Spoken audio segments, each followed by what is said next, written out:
Yo, what up? This your boy DJ 250 in the building with Willie, Deane. And this right here is FTS 518 podcast. Now this one right here is this guy right here. We've been friends for over 10 years, but I want him to talk a little bit about himself, even though he's not really into talking about himself like that. But I want this to really be like the inspirational piece. I want, for somebody that might not know who you are, I want you to tell them a little bit about yourself. All right, so everybody that knows me, I was born and raised in Schenectady. Okay. Product of the Schenectady school systems, and really, brought up in an environment to where, we didn't have too many people that made it out. Okay. And so that was one of my points of emphasis as a child, and one of the goals that I set was to not only make it out, but come back and help other people make it out. Even the people that made it out of Schenectady and who are successful, they're unreachable. Okay. You know what I mean? Totally. So it's like I wasn't able, and I'm still not able to contact some of the most successful people who made it out of Schenectady. But I'm probably one of the most contactable individuals in maybe not on Facebook. No, I mean, because I don't do well with social media, yeah, okay. But I give my number to anyone. Mm-hmm. You know what I'm saying? So if you don't have my number, it's because you never asked. Okay. You know what I'm saying? Because I give my number to little kids. I give my number to anybody. Yo, let me get your number. Yeah, I've never been I've never been a Hollywood dude. Yeah, I have the same number. If you don't have my number, it's because you got a new phone and you didn't save my number, or you lost my number.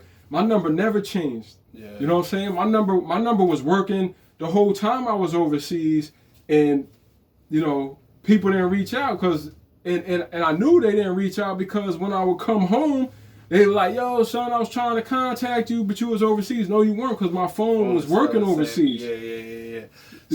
So my thing is, now you still didn't tell us a little bit about you, because like some people don't even know you play ball.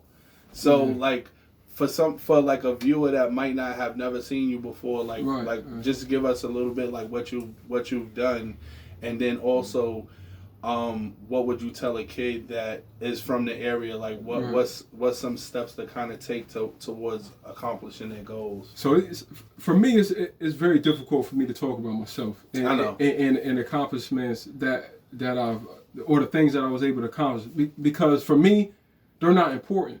Okay. It's more important to the person that how they take it. What I've accomplished in my life, doesn't really do anything for a kid that's trying to make it out. Okay, maybe he may see some of my accomplishments as inspirations. I think to be honest, look at like I said, from the outside looking in, even adults are inspired. So when you do something, to you it's like, I did this, I did that. It doesn't mean as much, but when somebody's looking at it, like as far as like artists that I grew up with, or producers, or anybody that has become successful in their field, whether it's the same field as mine or not, it's still inspirational, because like you said, you give your number to people, so you're right there. When you look at Michael Jordan, or you look at other people that you've never seen before, it's different, but they see you. So just like a little bit, just like I said, you don't gotta go too heavy into it. Just to give them a little bit of like some stuff. It don't have to be. I understand, but to just to quickly finish what I was trying to say is, like, for me, my accomplishments mean nothing unless I help somebody else achieve those same accomplishments or surpass what I've achieved. Okay. You understand? Now, I get it. What I've accomplished, some people may see as inspiration, and you may be able to inspire some people. Be like, look, I did this, and I'm from Schenectady too. You can do the same thing. I get it, but it's like if you're not helping that individual do it, then it doesn't mean anything. But what I'm saying is them knowing. You know what I'm saying? You don't have to say, yo, I played ball for 15. You don't really have to say that part. I'm talking about somebody that might already know what you've done to you're already inspiring them. It's not like you're like, yo, I'm a rapper, I made 20 albums. That's different.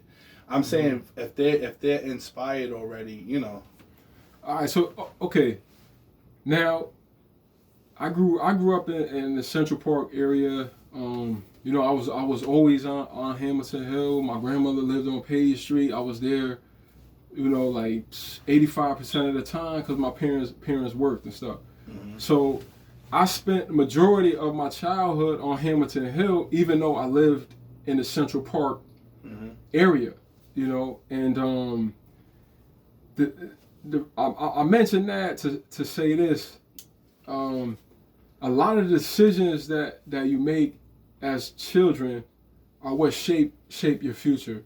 Okay. You know, spending the majority of my childhood in the Hamilton Hill environment, I was faced with a lot of decisions, and I ultimately ended up choosing those that I thought would benefit me the most.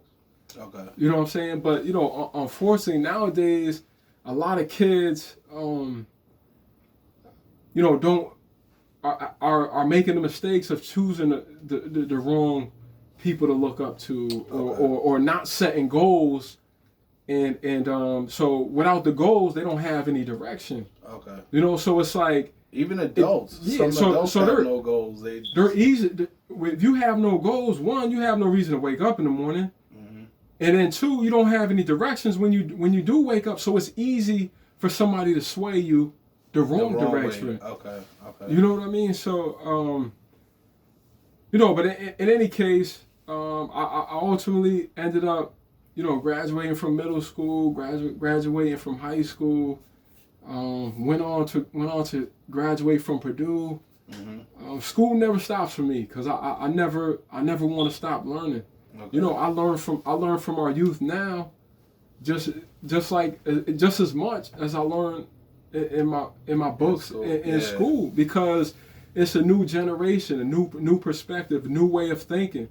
Like, these kids value different things than we valued as kids. Yeah. You know, they have a different outlook on things. They have a different reputation to uphold. And for me, this is all valuable knowledge and valuable information that I want to tap into, because a kid can teach you as much as you can teach them on certain levels, because the way things move, like they have all day trading and cryptocurrency and all these different. You can't be removed from an environment for too long, because you'll be outdated. It's just like a computer, you know. Like if you still got Windows 98 running, you know, yeah, different programs running, but it's out of date. It's not as effective and valuable as the current information that you know is being processed. So, you know, I try to always make it a point of emphasis to you know, have that dialogue with the kids in the at-risk environments and situations, to where I used to spend a lot of my time as a childhood, and try to relate and try to understand, you know, what dynamics they're being faced with, and in what ways I'll be able to help those kids. You know, a lot of the things that I do is anonymous, and you know, there's some people that they need the credit for everything. Yeah, right. Like, I'm not worried about credit. Yeah, you know, because you know, to me, the anonymous is the most pure.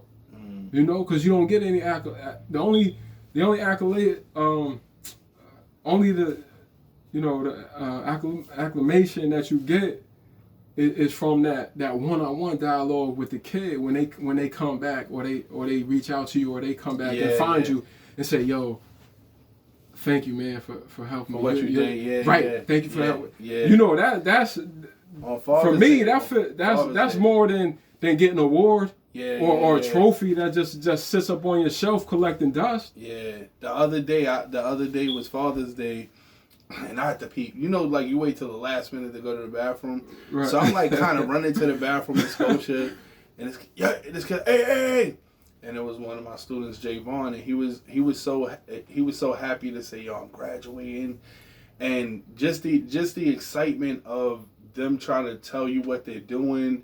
Also on Facebook, you get to see like your students graduating, going to college for this, doing this. And when you think of 8 years ago, you know, I worked in the school for 6. Yeah. What you got paid have nothing to do with that impact. You know what I'm saying? Yeah. Like Mr. Reagan's is my 6th grade teacher. We still talk till this day, and that was like 35 plus years ago.